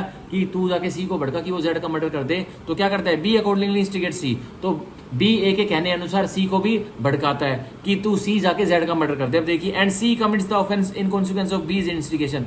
अब जाके सी जेड का मर्डर कर देता है, और किसके चलते किसके कॉन्सिक्वेंसेस किसके परिणाम वर्ष करता है कि भाई सी को बी ने भड़काया, और ऑब्वियसली बी को किसने भड़का रखा है, ए ने भड़का रखा। अब देखिए, B is liable to be punished for his offence. अब बी तो लाइबल है जो उसने अपराध किया है उसके लिए, with the punishment for murder. तो बी तो लाइबल है कि भाई उसको मृत्यु की सजा, पनिशमेंट फॉर मर्डर मिलेगी, मतलब उसको हत्या करने की सजा मिलेगी। भाई सी ने तो एक्चुअली में जेड का मेन इवेंट किया है, मर्डर किया है, पर सी को तो मर्डर की पनिशमेंट मिलेगी, पर एक्चुअली में बी को भी अब पनिशमेंट मिलेगी मर्डर की। अब देखिए, and as A instigated B to commit the offence, कि ए ने भड़काया बी को कि तू जाके बी सी को भड़का, तो क्या हुआ। आप देखिए, A is also liable to the same punishment, तो ए की भी सेम पनिशमेंट, ए को भी उस मर्डर की डेथ की ही सजा। अब ए को भी वही सजा मिलेगी जो बी को मिल रही है और जो सी को मिल रही है। एक्चुअली में सी ने जेड का मर्डर कमिट किया है, सी ने एक्चुअल कॉन्सिक्वेंसेज क्रिएट किए हैं, हत्या की है जेड की, सी को तो मेन इवेंट की सजा मिलेगी, पर बी ने सी को भड़काया था, तो बी अबेटर हुआ, बी को भी सेम मर्डर की सजा मिलेगी। और बी को किसने भड़काया था, ए ने भड़काया था, तो ए को भी मर्डर की सजा मिलकर ही रहेगी। ठीक है, तो यही हमारी स्पष्टीकरण 4 पूरी होती है, जो कि कह रही है abetment of an abetment is also an offence. ठीक है, तो अब हम पढ़ेंगे एक्सप्लेनेशन 5, हमारी सेक्शन 46 ऑफ भारतीय न्याय संहिता की एक्सप्लेनेशन 5, स्पष्टीकरण 5, जो कि बहुत इंपॉर्टेंट है, और इसका एक इलस्ट्रेशन भी है। ठीक है, इसका एक इलस्ट्रेशन भी है। फिर हमारे छोटे छोटे से 2 सेक्शन रह जाएंगे जो हम आज पढ़ेंगे, सेक्शन 47 और सेक्शन 48। ठीक है, अब हम स्पष्टीकरण 5 एक्सप्लेनेशन 5 ऑफ सेक्शन 46 अबेटर की स्पष्टीकरण 5 पढ़ने वाला हम। देखिए, it is not necessary to the commission of an it is not necessary, यह बिल्कुल भी जरूरी नहीं है, to the commission of an offence, की एक अपराध का कमीशन हो जाए, ऑफ अबेटमेंट बाय कंस्पिरेसी। और अपराध का कमीशन कैसे हो जाए कि भाई एक भड़काना उड़काना चल रहा है, और एक भड़काना किसके तहत चल रहा है, एक षड्यंत्र के तहत चल रहा है। और देखिए, that the abettor should concert the offence, की अबेटर क्या करे, एक अपराध के लिए खुद स्कीम बनाए, कंसर्ट करे, मतलब उसको मॉनिटर करे, सुपरवाइज करे। और देखिए, with a person who commits it, और जो व्यक्ति मतलब अबेटर उस व्यक्ति के साथ मतलब उसको सुपरवाइज करे, कंसर्ट करे, मतलब उसके साथ साथ जाए। यह बिल्कुल भी जरूरी नहीं है कि अब एक अबेटेड अकेला इंडिविजुअल जाके भी वो अपराध कर सकता है जिसके लिए उसको भड़काया गया है। ए अपने घर बैठा है, अब बी जाके एक्चुअल एक्ट कर रहा है कहीं मार्केट में जिसको भड़काया गया है। ठीक है, तो ये कह रहा है, ये बिल्कुल भी जरूरी है कि अबेटर कंसर्ट करे, मतलब खुद अपना एक्टिव रोल प्ले करे। ठीक है, षड्यंत्र बना देता है, पर ये बिल्कुल भी जरूरी नहीं है कि जब वो भड़काते षड्यंत्र जो बना के रखते हैं कि हम किसी व्यक्ति को भड़काएंगे और वो व्यक्ति जाके अपराध करेंगे, तो ये बिल्कुल भी जरूरी नहीं है कि अबेटर उस अपराध के कमीशन में कंसर्ट करे। अब देखिए, हु कमिट्स इट, और किसके साथ कंसर्ट करे, मतलब एक्टिव रोल प्ले करे, जो कि कॉम्प्लीमेंट्री एक्शन किसके साथ करे, कंस्पिरेसी में, जो व्यक्ति अबेटेड है, जो अपराध करेंगे। अब देखिए, it is sufficient if he engages in the conspiracy, यह बस संतुष्ट है, ये सफिशिएंट है, यह बिल्कुल ओके है कि वो जो अबेटर है वो एंगेज हो जाता है, सम्मिलित हो जाता है किसमें, कंस्पिरेसी में, षड्यंत्र में, इन pursuance of which the offence is committed, और जब जिसके परसुएंस में, जिसके चलते अबेटेड एक अपराध कमिट कर बैठता है। तो ये हमने देखा कि कंस्पिरेसी, जो अबेटमेंट बाय कंस्पिरेसी होती है, मतलब षड्यंत्र करके एक अबेटमेंट होती है, मतलब बहुत सारे व्यक्ति, दो या दो से ज्यादा व्यक्ति एक षड्यंत्र कर लेते हैं कि हम कि हम दो व्यक्ति होते हैं, मतलब मान के चलिए व्यक्ति ए होता है और ए बी होता है, तो ये एक षड्यंत्र में आ जाते हैं कि भाई हम तो कोई अपराध कमिट नहीं करेंगे, हम तो एक एक्चुअल कंसर्ट नहीं करेंगे, मतलब एक्टिव रोल, मतलब हम तो अपने आप से एक एक्ट नहीं करेंगे, पर हम क्या करेंगे, ए और बी जो दो व्यक्ति होते हैं जो षड्यंत्र कंस्पिरेसी में आ जाते हैं, वो क्या कहते हैं कि हम एक्स वाई जेड जो तीन व्यक्ति हैं उनको भड़काएंगे कि वो जाके कोई अपराध कमिट करे। तो अब एक्स वाई जेड अगर जाके अबेटेड, जो एक्स वाई जेड अबेटेड हो गए वो कोई अपराध कमिट करते हैं, तो ए और जो बी जो कंस्पिरेसी में आए हैं तो वो क्या कह रहे हैं कि वो जरूरी नहीं है कि एक्स वाई जेड जब अपराध कमिट करने जा रहे हैं तो ए और बी उसके साथ उनके साथ जाएं, वो बिल्कुल भी जरूरी नहीं है, वो कंसर्ट करें, मतलब एक्चुअल रोल प्ले करें, नहीं ये बिल्कुल भी जरूरी नहीं है। तो कह रहा है it is sufficient if he engages in the conspiracy in pursuance of which the offence is committed. बस इतना ही संतोषजनक है कि जो कंसिपरेटर्स हैं ए और बी वो सम्मिलित हो रहे हैं, वो एंगेज हो रहे हैं, वो बिजी हो रहे हैं कि एक षड्यंत्र के चलते एक अपराध कमिट हो जाए अबेटेड के द्वारा, ठीक है। तो ये हमारी थी स्पष्टीकरण 5। अब इसकी इलस्ट्रेशन पढ़ते हैं जिससे हमें एक्सप्लेनेशन 5 क्लियरली समझ में आ जाएगा। अब देखिए illustration, A concerts with B a plan for poisoning Z. A B के साथ एक प्लान में आ जाता है, एक षड्यंत्र में आ जाता है कि जेड का मर्डर करेंगे जहर देकर। अब देखिए it is agreed that A shall administer the poison. अब ये एग्रीमेंट बन चुका है, ए और बी के बीच में ये एग्रीमेंट बन चुका है कि ए तो भाई पॉइजन कैसे देना है उसको एडमिनिस्टर करेगा, उसकी देखा देखी करेगा। अब देखिए B then explains the plan to C. अब बी फिर एक्सप्लेन करता है प्लान किसको, सी को जिसकी यहाँ लाइबिलिटी बनेगी। अब देखिए mentioning that the third person is to administer the poison. अब बी गलत फहमी में बी अब क्या कहता है, सी को क्या कहता है कि भाई ए, मतलब वो बताता नहीं है कि ए एडमिनिस्टर करेगा पॉइजन, कोई कहता है कोई थर्ड पर्सन कोई एडमिनिस्टर करेगा, मतलब जेड को पॉइजन देगा। अब देखिए but without mentioning A's name, और यहाँ बी जो सी को बताता कि कोई थर्ड पर्सन जेड को पॉइजन देगा, पर एक्चुअली में ए देने वाला था वो। अब बी सी को ए का नाम नहीं बताता। अब देखिए क्या होता है, C agrees to procure the poison. अब सी एग्री हो जाता है कि हाँ मैं जेड को पॉइजन दे दूंगा, ठीक है। पॉइजन कोई थर्ड पर्सन, बी सी से कहता है पॉइजन कोई थर्ड पर्सन खरीद के लाएगा, पर एक्चुअली में ए खरीद के ला रहा है पॉइजन। और अब बी उसका ए का नाम नहीं ले रहा कि बी लेकिन सी को बता रहा है कि कोई थर्ड पर्सन पॉइजन खरीद के लाएगा और तुझे वो पॉइजन किसको देना है। अब सी एग्री हो जाता है कि मैं जेड को पॉइजन दे दूंगा, जहर दे दूंगा। अब देखिए and procures and deliver it to B. और अब क्या करता है, सी प्रोक्योर करता है, कहीं से पॉइजन मतलब लाता है और किसको देता है, डिलीवर कर देता है बी को। अब देखिए for the purpose of being used in the manner explain. और किस पर्पस के लिए सी बी को पॉइजन ला के देता है, अब जो ए को एडमिनिस्टर करना, मतलब ए को जो जेड को पॉइजन देना उसके लिए। अब देखिए ए एडमिनिस्टर द पॉइजन। अब वही जो उनका एग्रीमेंट हुआ था उसी के तहत ए अब पूरी देख रेख में जेड को पॉइजन दे देता है, एडमिनिस्ट्रेशन कर लेता है। अब देखिए जेड डाइज इन कॉन्सिक्वेंस। अब यहाँ जेड की मृत्यु हो जाती है जहर के चलते मतलब तो उसने जेड ने जहर कंज्यूम किया, उसकी मृत्यु हो जाती है। अब देखिए here though A and C have not conspired together. अब यहाँ देखिए ए, ना तो ए सी को जानता था और ना तो सी ए को जानता था, तो यही कह रहा है यहाँ ए और यहाँ यही कह रहा है Here दो A and C have not conspired together. यहाँ A और C आपस में अननोन है, वो उनके बीच में कोई कॉमन कंस्पिरेसी नहीं है। उनके बीच में क्या है, उनके बीच में कोई कॉन्स्पिरेसी नहीं है, कोई कॉमन कोई सिमिलर कॉन्स्पिरेसी नहीं है, पर उनके बीच में एक पर्टिकुलर कॉन्स्पिरेसी है। भाई A C को नहीं जानता, लेकिन A जो जहर देगा वो C ला करके देगा B को, लेकिन B C को तो जानता है। मतलब एक कांड तो होने वाला है, एक अपराध तो होने वाला है, पर ना तो A जो जहर देने वाला है वो C को जानता है, और जो जहर C खरीद के लेके आने वाला है वो ना तो A को जानता। तो यहाँ अब क्या रिजल्ट निकलेगा, देखिए yet C has been engaged in the conspiracy in pursuance of which Z has been murdered। तो यहाँ फिर भी C को माना जाएगा क्योंकि वो षड्यंत्र में एक मिल चुका था कि वो C भी उनके साथ A और B के साथ षड्यंत्र में एक कंस्पिरेसी में मिल चुका था कि Z का उन तीनों ने मर्डर करना। आप देखिए C has therefore committed the offense defined in this section। तो C ने भी यहाँ जो सेक्शन जो एक्सप्लेनेशन 5 सेक्शन 46 की एक्सप्लेनेशन 5 में जो ऑफेंस बता रखा है वो वाला सी ने अपराध किया है, ठीक है। And is liable to the punishment for murder. और सी को भी यहाँ पनिशमेंट जो ए और बी को हत्या करने की पनिशमेंट मिलेगी, यहाँ सी को भी वही पनिशमेंट मिलेगी। तो सिंपल सी बात है, क्या यहाँ ए जो जहर देने वाला था तो पहले ए और बी के बीच में एग्रीमेंट होता है कि हमने जेड को जहर देके मारना है। तो सीधी बात है, यहाँ सीधी बात है, क्या होता है, क्या अब ए को जहर देके जेड को मारना था, लेकिन ए और बी के बीच में पहले एग्रीमेंट हो जाता है और ए बी से कहता है भाई तेरी जिम्मेवारी, तू जहर मेरे को लाके देगा। तो अब बी किसी सी को वह काम सौंपता है कि जाके सी तू जहर दे, और ये कहता है कि कोई जो तू जहर लाके देगा ना, वो कोई थर्ड पर्सन जो तू भी उसको नहीं जानता और हम उसको नहीं जानते, वो थर्ड पर्सन कोई जहर मिला के देगा। वो उसको नहीं पता था कि मैं पहले ही बी उसको सी को नहीं पता था कि मैं पहले ही ए के साथ एक कंस्पिरेसी में एक षड्यंत्र में आ चुका हूँ। तो सी अब क्या करता है, जहर लाके बी को देता है, बी ए को देता है और ए जेड को जहर देता है, और इन कॉन्सिक्वेंसेस क्या होता है, वो जहर से जेड की मृत्यु हो जाती है। तो यहाँ यही कह रहा गया है कि भाई सी को नहीं पता था कि ए और बी के बीच में पहले ही कंस्पिरेसी हो चुकी है, षड्यंत्र हो चुका है, लेकिन मान के चलो कि सी भी अब उस कंस्पिरेसी का पार्ट है और सी को भी अब जो ए और बी को मर्डर की पनिशमेंट मिलेगी, अब सी को भी वही पनिशमेंट मर्डर की मिलेगी। ठीक है, तो ये था हमारा, ये हमने पढ़ा सेक्शन 46 की सारी हमने पहले तो सेक्शन 46 का पैरा 1 उसकी बॉडी पढ़ी, फिर हमने सारी स्पष्टीकरण 1, स्पष्टीकरण 2, स्पष्टीकरण 3, 4, 5, एक्सप्लेनेशन 1 to लेके एक्सप्लेनेशन 5 हमने पूरी पढ़ी विद इलस्ट्रेशन। ठीक है, और हमने अच्छे से समझी कि अबैटर एक भड़काने वाला व्यक्ति होता कौन है और भड़का वो कैसे कैसे सकता है। ठीक है, और विभिन्न अबैटेड की और अबैटर की लाइबिलिटी कैसे कैसे बनती है। अब पनिशमेंट तो आगे मिलेगी, हमें देखने को मिलेगा कि आगे मिलेगी। ठीक है, पनिशमेंट तो आगे मिलेगी, हमें देखने को आगे मिलेगा। तो और पनिशमेंट कहाँ मिलेगी, 49 और 50 में मिलती है पनिशमेंट, वो हम कल पढ़ेंगे। और अब लेकिन हम सेक्शन 47 और 48 को क्विकली से कर लेंगे। अब देखिए सेक्शन 47 वो तो Bharatiya Nyaya Sanhita, abetment in India of offences outside India. Section 47 Bharatiya Nyaya संहिता का मैं पढ़ाने वाला हूँ। अबैटमेंट इन इंडिया, भड़काया जा रहा है इंडिया में, ऑफ ऑफेंसेस की अपराध हो जाए इंडिया से बाहर। तो अब देखिए क्या होगा, सेक्शन 47 की मैं बॉडी पढ़ रहा हूँ। A person abets an offence, एक व्यक्ति भड़काता है एक अपराध के लिए within the meaning of this Sanhita, इस संहिता के मीनिंग के तहत, मतलब भारतीय न्याय संहिता के मीनिंग के तहत एक व्यक्ति भड़काता है एक अपराध के लिए एक दूसरे व्यक्ति को, हु इन इंडिया, जो भड़काने वाले व्यक्ति है, जो अबैटर है, वो इंडिया में रहते हुए abets the commission of any act without and beyond India. तो जो व्यक्ति इंडिया में रह रहा है पर वो एक अबैटमेंट कर रहा है कि एक एक्ट घटित हो जाए, पर वो एक्ट घटित कहाँ हो, रियल कॉन्सिक्वेंसेज कहाँ निकले, इंडिया के बाहर निकले, भारतवर्ष के बाहर निकले, which would constitute an offence if committed in India.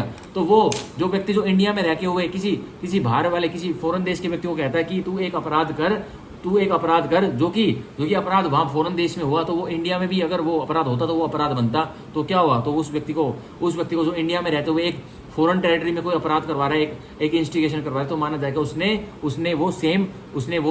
क्या किया, उसने इंस्टिगेशन किया। ठीक है, तो ये सेक्शन 47 था। दोबारा मैं इसकी बॉडी पढ़ता हूँ। A person abets an offence, एक व्यक्ति भड़काता है एक अपराध के लिए within the meaning of this Sanhita, इस संहिता के मीनिंग के तहत, मतलब के तहत, हु इन इंडिया, जो व्यक्ति इंडिया में रहते हुए, भारतवर्ष में रहते हुए, abets the commission of any act, जो कि अबैट करता भड़काता है कि ये कार्य हो जाए विदाउट एंड बियॉन्ड इंडिया, और वो कार्य क्या हो जाए, या तो भारतवर्ष से बाहर हो जाए, मतलब कहीं फॉरेन टेरिटरी में हो जाए। आप देखिए which would constitute an offence, और जो अपराध फॉरेन टेरिटरी में होगा, वो एक्ट जो फॉरेन टेरिटरी में होगा, वो एक्ट अगर इंडिया में होता तो वो अपराध बनता इफ कमिटेड इन इंडिया। तो अगर वो अपराध फॉरेन टेरिटरी में जो हो रहा है, अगर वो अबैटमेंट उसने की है, अगर वो एक्ट वो व्यक्ति इंडिया में करता तो वो अपराध बनता, तो उसकी लाइबिलिटी बनेगी। अब देखिए एग्जाम्पल इलस्ट्रेशन हम पढ़ते, देखिए ए इन इंडिया, ए एक व्यक्ति है जो कि भारतवर्ष में है, instigates be a foreigner in country x, instigate करता है बी को, जो कि एक अंग्रेज होता है, जो कि अंग्रेज है, जो कि देश कहाँ पे है, ए तो इंडिया का नागरिक है, लेकिन इंस्टिगेट को भड़काता है एक फॉरेनर बी को, जो कि किसी एक्स कंट्री में रहता है। ठीक है,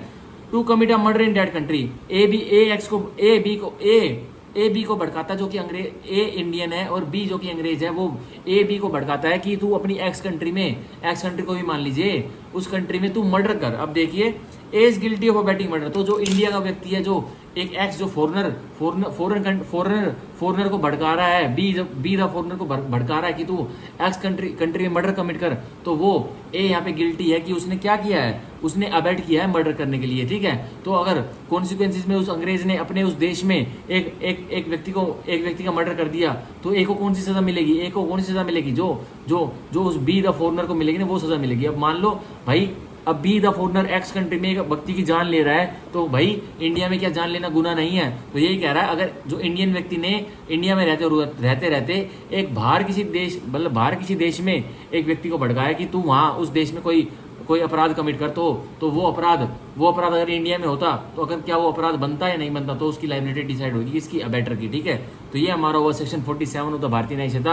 अब आज का लास्ट सेक्शन पढ़ेंगे, जो कि सेक्शन 48। आप देखिए abatement outside India for offences in India. ये देखिए ये बहुत इंपॉर्टेंट है कि फॉरेन टेरिटरी में कोई अबैटमेंट होती है, भड़काया हुआ जाता है कि एक अपराध कर तू जाके इंडिया में, कि भारतवर्ष में एक अपराध हो जाए। अब देखिए सेक्शन 48 में, अब सेक्शन 47 में तो एक्स्ट्रा टेरिटोरियल अबैटमेंट हो रही थी, पर अब सेक्शन 48 में एक अबैटमेंट हो रही कि इंडिया में कोई अपराध करे एक अबैटेड। ठीक है, तो ये अब हम पढ़ते सेक्शन 48 की बॉडी।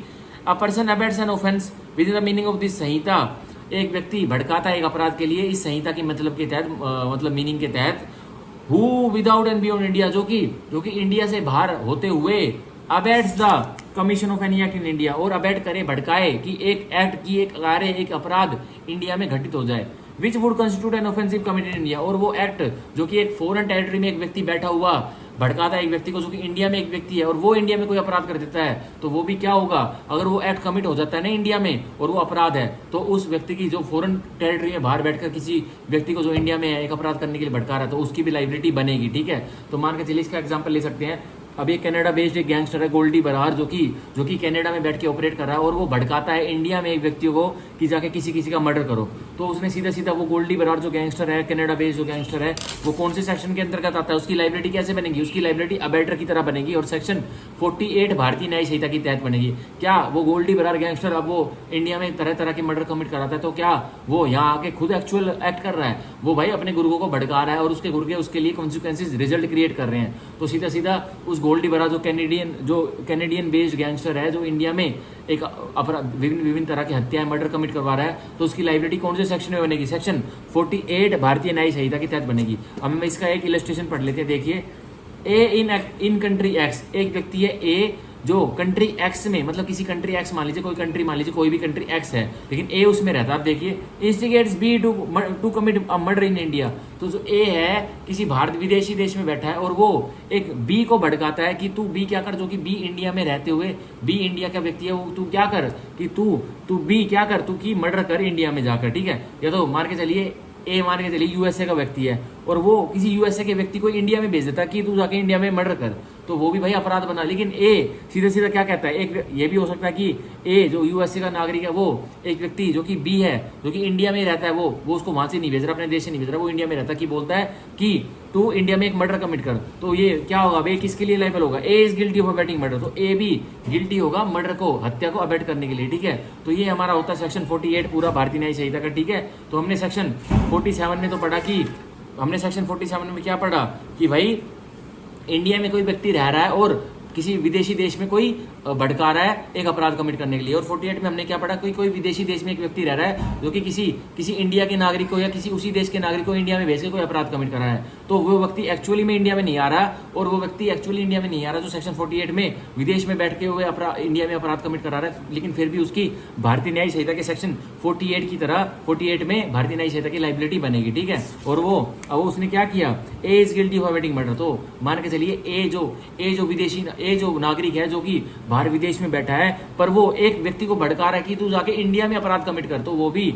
अगर वो अपराध इंडिया में हुआ तो ए गिल्टी होगा किसका, उसने अबेट किया है मर्डर हत्या के लिए। ठीक है, तो अब ये हुआ हमारा सेक्शन। आज हमने पूरे सेक्शन पढ़े, कौन कौन सेक्शन पढ़े, सेक्शन 45, 46, 47 और 48। आज हमने 4 सेक्शन अबेटमेंट के मेन सेक्शन पूरे कर लिए हैं। अब आने वाले सेक्शन बस समझने के हैं, उसमें पनिशमेंट वगैरह का फंडा दिया गया है और थोड़ा और एक दो टॉपिक और समझने के हैं, अब कंस्पिरेसी और अटेम्प्ट के टॉपिक समझने के। ठीक है, तो आज हमने सेक्शन अपने सेक्शन 45, 46, 47, 48 पूरी तरह से हमने अबेटमेंट के मेन जो सेक्शन है जो कि समझने वाले सेक्शन आज हमने पूरे कर लिए। ठीक है, अब कल की वीडियो में हम सेक्शन 49 के आगे वाले सेक्शन भारतीय न्याय संहिता के पूरे करेंगे। ठीक है, तो आज की क्लास यहीं खत्म होती है। सो कल मिलते हैं अपनी नेक्स्ट क्लास में, हमारे कल के भारतीय न्याय संहिता के नेक्स्ट लेक्चर में। सो इतने के लिए bye bye, thank you, take care, bye bye, thank you.